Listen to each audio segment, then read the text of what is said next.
मांगा था और कन्हैया को मैंने मणि नहीं दी, इसलिए कन्हैया ने मेरे भाई को मार दिया और मणि को छीन लिया। कन्हैया को झूठा पाप लगा, झूठा कलंक लगा। और आज सत्यजित नाम के राजा क्रोध में आकर भगवान श्री कृष्ण कन्हैया के पास जाकर के कहते हैं कि आपको थोड़ी बहुत शर्म नहीं आई? अरे मांगना ही था तो एक बार और बोल देते, आपने तो मेरे भाई का ही वध कर दिया। भगवान कन्हैया कहते हैं राजन, मैंने आपके भाई का वध नहीं किया। अगर आपको मेरे ऊपर शक है तो मैं प्रतिज्ञा करता हूँ कि जब तक मैं आपकी मणि को लाकर आपको वापस नहीं दूंगा तब तक द्वार पर लौट कर नहीं आऊंगा। इतना कहकर के भगवान श्री कृष्ण कन्हैया वहां से निकल गए और निकलकर भगवान जंगल की तरफ आए। भगवान ने हर जगह देखा, सारी पृथ्वी पर देखा, लेकिन मणि का कहीं पता न चला। लास्ट समय भगवान जंगल में भ्रमण करने लगे, जंगल में देखने लगे तो देखा, चारों तरफ नजर डाल करके देखा कि जिस शेर ने मणि को खाया उसी शेर को किसने मारा? महाराज जामवंत जी ने उस शेर का वध किया, शेर को मारा और उसको चीर करके उसके पेट से मणि को निकाल कर अपनी गुफा में लेकर चले गए जामवंत जी। और जामवंत जी जब उसके पेट को चीर कर मणि को लेकर गए तो भगवान जामवंत जी के पद चरण चिन्ह से ढूंढते ढूंढते भगवान जामवंत जी की कुटी में पहुंचे, गुफा में प्रभु पहुंच गए। जहां पर देखा कि महाराज जामवंत जी की एक बेटी है जामवती, जो एक गेंद बना करके उस मणि से खेल रही है बॉल की तरह। वो क्या समझे कि मणि क्या होता है? जामवंत जी ना समझ पाई कि ये मणि है और जामवती थी। जामवती उसको गेंद बना करके खेलने लगी। भगवान कन्हैया ने जामवती से कहा कि देवी आपके पास ये मणि है, इसको मुझे दे दो। जामवती को गुस्सा आ गया, रोने लगी और रोकर अपने पिता से जाकर कहती है कि पिताजी, एक मानव आया है, एक राजकुमार आया है और मुझसे मणि मांगने का प्रयास कर रहा है, मुझसे मणि मांग रहा है। महाराज जामवंत को क्रोध आया और गुस्से में आकर भगवान कन्हैया के सामने आकर खड़ा हो गया। ये वही जामवंत थे प्रभु श्री राम का जिन्होंने साथ दिया था, वही जामवंत जी, वही जामवंत श्री कन्हैया के सामने आए। लेकिन कन्हैया को उन्होंने पहचान न पाया और कन्हैया को युद्ध में ललकारने लगे कि कन्हैया आप कौन हो, कहां से आए हो? आपको अगर मणि लेना है तो मुझसे लड़ाई करनी होगी। अगर आप युद्ध जीत जाओगे तो ये मणि आपको दे दूंगा, अगर आप हार जाओगे तो वापस खाली हाथ जाना पड़ेगा। भगवान कन्हैया को भी थोड़ा सा गुस्सा आया और जामवंत जी के साथ भगवान युद्ध करने लगे। दोनों बराबरी के योद्धा, ना तो कोई हारता है ना कोई जीतता है। भगवान कन्हैया ने जामवंत जी से 27 दिन, कितने दिन तक? 27 दिन और 27 रात भगवान कन्हैया ने जामवंत जी से युद्ध किया। लेकिन ना ही भगवान जीतते हैं और ना ही जामवंत जी जीतते हैं, दोनों का युद्ध टक्कर का चलने लगा।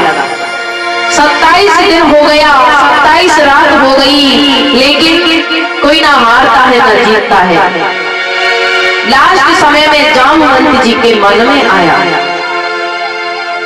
कि पहली बार तो ऐसा योद्धा देखा है, पहली बार कोई ऐसा पुरुष आया है जो 27 दिन तक मुझसे लड़ रहा है।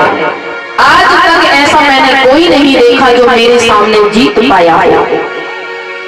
भगवान कन्हैया क्यों लड़ते हैं? इसलिए लड़ते हैं, भगवान जब जामवंत जी थे तो श्री राम के साथ उन्होंने बहुत सहयोग किया। जामवंत जी ने एक बार कन्हैया श्री राम से कहा कि प्रभु सारी लंका पर विजय प्राप्त कर ली, लंका में आपने रावण लंकेश को मार दिया, सारे योद्धाओं ने अपने हाथों की खुजली को मिटा लिया, लेकिन मेरे बराबरी का योद्धा मुझे कहीं भी ना मिला। मैं किससे लड़ाई लड़ूं, मैं किसके साथ युद्ध करूं? तो भगवान श्री राम ने वचन दिया कि जामवंत जी आपकी इच्छा है लड़ने की? बोले हाँ प्रभु। तो आप चिंता मत करो, इस जन्म में तो मर्यादा पुरुषोत्तम हूँ, एक सेवक का और एक स्वामी का रिश्ता है, इसलिए इस जन्म में आपसे मैं लड़ नहीं सकता, लेकिन मैं आपको वचन देता हूँ कि जब मैं कृष्ण अवतार धारण करूंगा, आप इसी भेष में रहोगे और मैं कृष्ण बनकर आऊंगा, तब 27 दिन तक आपसे युद्ध मैं ही करूंगा। ये भगवान श्री राम ने जामवंत जी को वचन दिया था और वही वचन को पूरा करने के लिए आज श्री कन्हैया ने भयंकर 27 दिन और 27 रात तक जामवंत जी से युद्ध किया। लास्ट समय जब जामवंत जी हारे नहीं, कन्हैया भी हारे नहीं, तो एक बार दोनों हाथ जोड़कर जामवंत भगवान कन्हैया से कहते हैं, हे गोविंद, इतना तो बताओ कि आप हो कौन, कहां से आए हो? भगवान श्री कृष्ण कन्हैया ने राम रूप में प्रकट हो गए, श्री राम का वेश धारण कर लिया और राम का वेश धारण कर जामवंत को दर्शन दिया और वही वचन याद दिलाया कि जामवंत, मैंने आपको वचन दिया था कि मैं आपसे युद्ध करूंगा, इसलिए मैं आपसे 27 दिन तक युद्ध किया हूँ। मैंने आपको वचन दिया। तो जामवंत दोनों हाथ जोड़कर प्रभु की शरण में गिर जाते हैं, हाथ जोड़कर कहते हैं, प्रभु मुझे क्षमा कर दीजिए, मुझे पता नहीं था कि साक्षात पारब्रह्म परमात्मा मुझसे युद्ध कर रही है। आज गलती माफी भगवान कन्हैया से मांगी और कन्हैया जामवंत जी को क्षमा करते हैं। जामवंत जी कहते हैं, हे प्रभु, मेरी एक बेटी है जामवती, उसका विवाह मैं आपके साथ करना चाहता हूँ, ताकि मैंने जो पाप किया है, लड़ाई आपके साथ लड़ी है, वो पाप मेरा नष्ट हो जाए। हे गोविंद, मेरी एक बेटी जामवती का विवाह कर आपके साथ ले जाइए। भगवान श्री कृष्ण कन्हैया का दूसरा विवाह जामवती के साथ हुआ और भगवान उस मणि को लेकर द्वारका में आए, राजा सत्राजित को बुलाया और राजा सत्राजित को वह मणि सौंपी कि महाराज ये लो आपकी मणि, और सारी कथा कन्हैया ने गाकर के सुनाई। भगवान कृष्ण कन्हैया ने कहा था कि मैंने आपकी मणि को नहीं चुराया, एक शेर ने प्रसैन का वध किया और शेर को मार करके महाराज जामवंत जी लेकर गए और इस मणि को जामवंत जी के द्वारा मैं लेकर के आया। सत्राजित को बड़ी शर्म आई और सत्राजित कहने लगे, हे गोविंद, मुझे क्षमा कर दीजिए प्रभु, मुझे पता नहीं था, मैंने आप पर यूं ही कलंक लगाया, आपके ऊपर मैंने भरोसा नहीं किया, इसलिए हे प्रभु, मेरी एक बेटी है सत्यभामा, मेरी एक बेटी है सत्राजित, उसके साथ मैं आपका विवाह करता हूँ। तीसरा विवाह भगवान कन्हैया ने सत्राजित के साथ किया। भगवान विवाह पर विवाह करते जा रहे हैं, शादी पे शादी करते जा रहे हैं। कितनी शादी की भगवान ने? 16,108। फिर आजकल के भैया लोग कहते हैं भगवान ने इतनी शादी करी, हम 2 नहीं कर सकते क्या? तो माताओं को बड़ा क्रोध आता है और वैसे भी कहते हैं कि पत्नी तो घर में एक ही शोभा देती है जीवन में, उसने भी अपने घर को छोड़ा, परिवार को छोड़ा और भगवान कन्हैया सत्यभामा से विवाह कर भगवान का चौथा विवाह कालिंदी के साथ हुआ। यमुना के किनारे पर बैठकर प्रभु की तपस्या कर रही थी। उसने चौथा विवाह भगवान कन्हैया के साथ, पांचवा विवाह मित्र वृंदा के साथ, छठा विवाह लक्ष्मणा के साथ, सातवां भद्रा के साथ। इसी प्रकार से प्रभु ने धीरे धीरे 8 विवाह संपन्न किए। और आज श्रीमद् भागवत कथा में आता है कि एक भौमासुर नाम का दैत्य था। भगवान कन्हैया से विश्व में विजेता पाने के लिए उसने भी संकल्प किया कि मैं 16,100 विवाह करूंगा।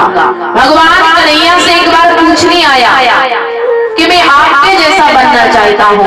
तो भगवान कन्हैया ने कह दिया, जिस दिन तुम 16,100 विवाह कर लोगे उस दिन मेरे जैसे बन जाओगे। तो उसने भी संकल्प किया कि मैं भी 16,100 विवाह करूंगा। देश देश की कन्याओं को ला ला करके एक एक हिरक में बंद करता गया। जगह जगह के राजाओं की बेटियों को उठा करके भौमासुर लाता है और कहने लगा, जिस दिन 16,100 कन्या हो जाएगी उस दिन एक साथ में सारी कन्याओं से विवाह कर लूंगा। भगवान ने ऐसा क्यों कहा था भौमासुर से? इसलिए कहा था कि मैं कहां कहां जाकर के ढूंढूंगा। जब श्री राम की शादी हुई तो माता सीता के साथ सारी सखियां थी, सारी सहेलियां थी। तो सारी सहेलियों ने कहा, सारी सखियों ने कहा कि सीता के जैसा पति हमारा भी होता। तो भगवान ने सबके मन की इच्छा जानी और भगवान ने सबको वरदान दिया कि इस जन्म में तो शादी नहीं कर सकता, लेकिन आपको वचन देता हूँ कि जब मैं दूसरा जन्म लेकर आऊंगा, श्री कृष्ण बनूंगा, तब मैं आप सभी की इच्छा को पूर्ण करूंगा। ये मेरा संकल्प है। भगवान श्री कृष्ण कन्हैया ने सारी सखियों को आशीर्वाद दिया। वही बात को सत्य करने के लिए आज भगवान कन्हैया ने भौमासुर से कहा कि तुम जाओ 16,100 कन्याओं को इकट्ठा करो।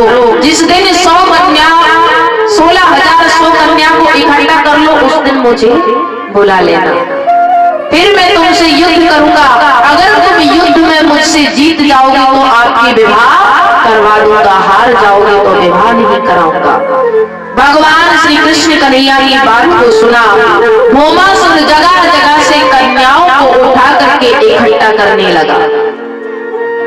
जगह जगह से कन्याओं को उठाया और 16,100 कन्याओं को कन्हैया ने, महाराज भौमासुर ने उठाया और आज कन्हैया को लास्ट में बुलाया कि आओ कन्हैया, मैंने 16,100 कन्याओं को इकट्ठा कर लिया। कन्हैया आए, दोनों में भयंकर युद्ध होने लगा, लड़ाई होने लगी। और एक बार कन्हैया को क्रोध आया और क्रोध में आकर के कन्हैया ने भौमासुर के पग को पकड़ा और जोर से पृथ्वी पर ने मारा। भौमासुर के प्राणों का अंत हो गया। बोलिए भक्ति वत्सल भगवान की। भगवान कन्हैया ने भौमासुर का वध किया और भगवान कन्हैया ने सारी रानियों को, जितनी भी कन्या पिंजरे के अंदर बंद थी, सारी कन्याओं को भगवान ने खोला और खोलकर भगवान कहते हैं कि हे देवियों, जहां से आई हो वहां पर चली जाइए। कन्याएं कहती हैं, प्रभु हमारे पिता की इज्जत को जाना था, वह तो चली गई।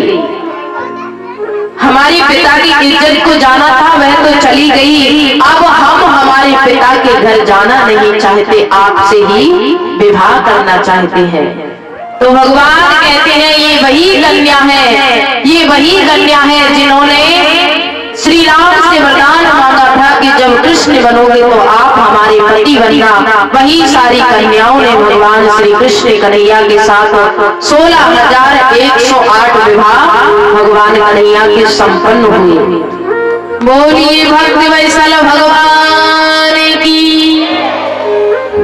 आज वैसे ज्यादा ही कंजूसी हो रही है। आज के दिन तो कंजूसी मत कीजिए, सभी बड़े भाव से। वैसे भी आज गर्मी बहुत ज्यादा है, कहे तो हमारे समिति वाले भाइयों से बोलकर कूलर पंखे की व्यवस्था करवाए। आज से मौसम ज्यादा बिगड़ा हुआ है ना। वैसे भी कोई बात नहीं। देखिए कहते हैं कि एक समय की बात है, एक बार क्या हुआ कि भगवान श्री कृष्ण, भगवान श्री राम जब समुद्र को बांध रहे थे, भगवान श्री राम ने जब समुद्र को बांधा, थोड़ा ध्यान देकर सुनना है ना, भगवान श्री राम ने समुद्र को बांधा तो एक बार नल और नील दोनों समुद्र को बांध रहे तो राम नाम के पत्थर पानी में तैर रहे थे। भगवान राम ने सोचा जब मेरे नाम में इतनी ताकत है तो मुझ में तो ज्यादा होना चाहिए, और समुद्र के किनारे प्रभु श्री राम गए, एक छोटा सा पत्थर उठाया और पानी में फेंक दिया। अब आप बताइए वो पत्थर तैरा होगा कि डूबा होगा? जैसे ही श्री राम ने पत्थर को पानी में फेंका वो पत्थर पानी में डूब गया। अब जैसे ही पानी में पत्थर डूबा तो श्री राम ने चारों तरफ देखा कि कहीं किसी ने मुझे देख तो नहीं दिया।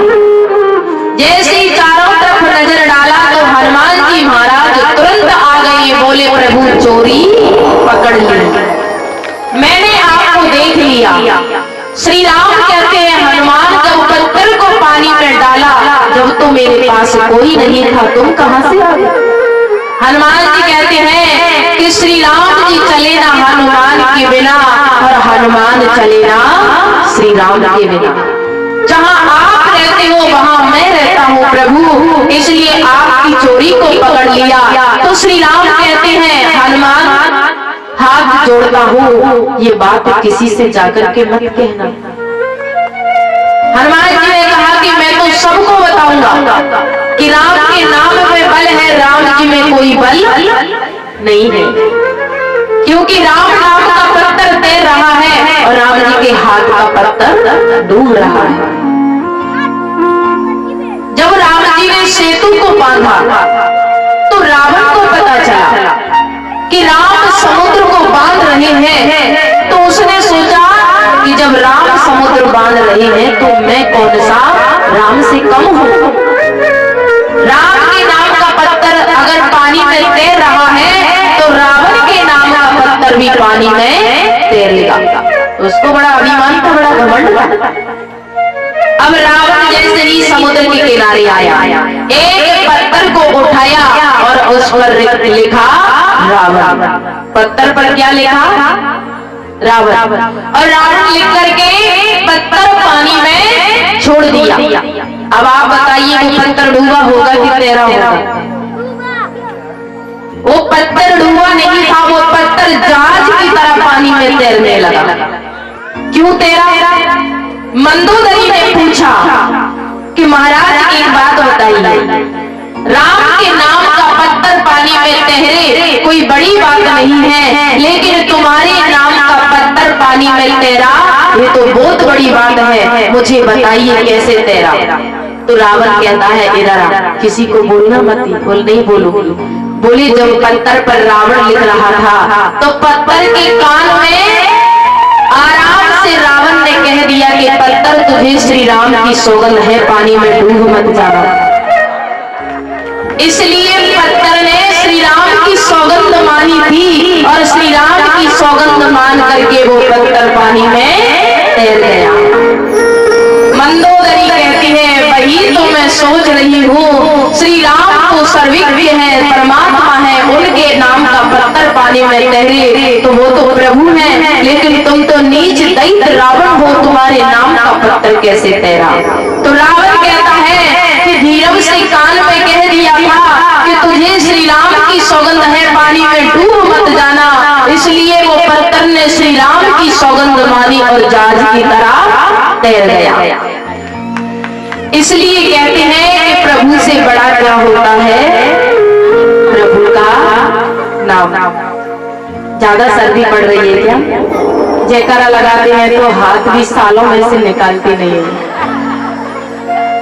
पता है माताओं, वैसे भी एक बार क्या हुआ था, हम दोनों बहनें हैं ना, देखो आप इस गांव में हम एक जगह भी चाय पीने गए थे कल, तो वो भी हमसे क्या कह रहे थे, मैं रोज कहती हूँ कि हम जुड़वा बहने हैं, फिर भी वो क्या कह रहे थे, आप दोनों सगी बहने हो क्या? अब मैंने एक बार ही कह दिया कि हम जुड़वा हैं, फिर भी सगी हो क्या? अब जुड़वा तो सगी होती है। अगर थोड़ी देर में हमारा जन्म होता 1-2 साल बाद, तो चलो हम बोल देते कि हाँ भाई चलो हम, आप सोच रहे हो वो ठीक है, लेकिन हम दोनों जुड़वा है तो जुड़वा तो बहने ही होती है। कल हम चाय पीने गए, परसों के दिन भी गए चाय पीने, तो परसों भी बोला, कल भी बोला, पहले दिन भी बोला, रोज रोज बोलते हैं सगी बहने हो। तो एक बार और बता देती हूँ कि हम दोनों सगी बहने हैं, एक साथ जन्म लेकर आए, 5 मिनट का फर्क है, मैं 5 मिनट छोटी हूँ और दीदी माँ 5 मिनट बड़ी है। और आपको एक बात बताना चाह रही थी कि हम एक बार दोनों छोटे छोटे थे, जब हम कथा करने के लिए रामगंज मंडी के पास आए हुए थे, रामगंज मंडी है ना उसके पास। तो एक बार जो दीदी है ये मुझे छोड़कर किसी पड़ोस वाले के घर चाय पीने चली गई थी।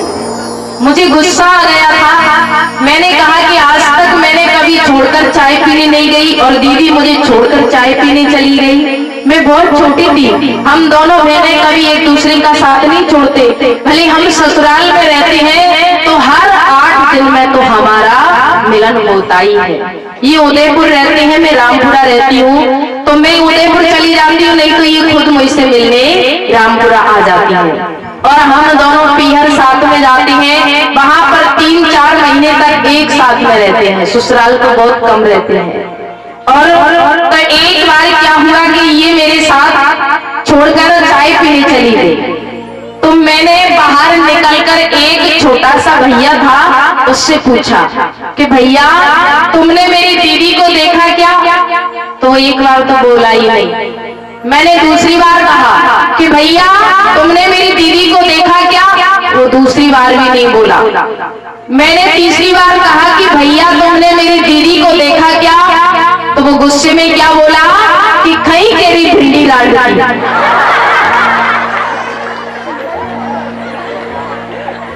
तो मैंने सोचा कि भिंडी लाडकी का कोई घर होगा,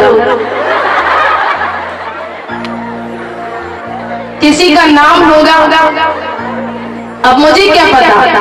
तो मैंने एक माताजी जा रही थी, उनसे कहा कि माताजी इधर कहीं भिंडी लाडकी का घर है। वहां पर मेरी दीदी चाय पीने गई है, उसको भेज देना। वो भी हंस के चली गई। फिर हमारे बंटी भैया थे, ढोलक वाले भैया, हमने इनसे पूछा मैंने कि भैया ये भिंडी लाडकी का क्या होता है? तो इन्होंने मुझसे कहा कि दीदी अब आपको क्या बताऊं, हमारी राजस्थानी भाषा में इसको धन्यवाद कहते हैं। अब सच बता रही हूँ, व्यास मंच पर बैठी हूँ, इस बात का पता मुझे अभी तक नहीं है कि भिंडी लाडकी का क्या होता है। अगर आपको पता हो ना तो हम जब नीचे उतर के आएंगे तो मुझे बता देना कि भिंडी लाडकी का होता क्या है। मुझे आज तक पता नहीं है, क्योंकि हम इधर के तो है नहीं, आपकी भाषा को थोड़ा कम समझते हैं।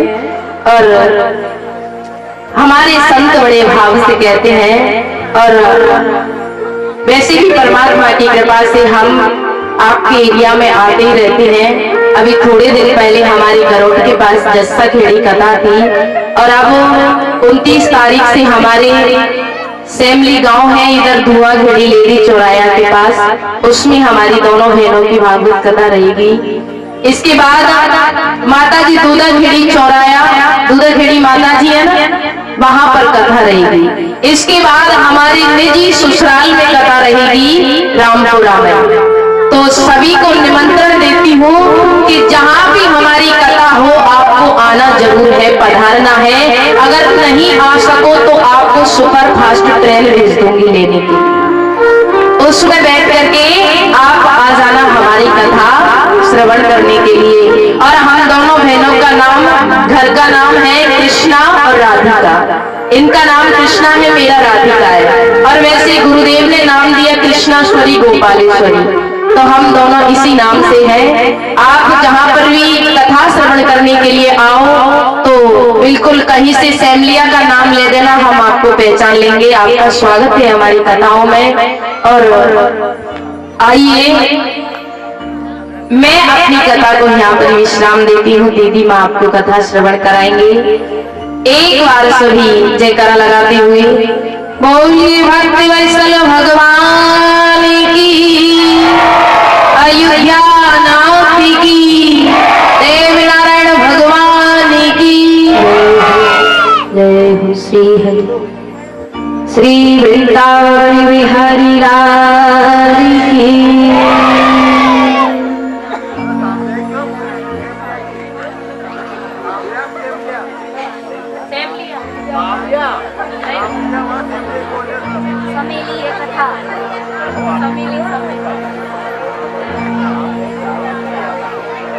ये गांव का नाम तो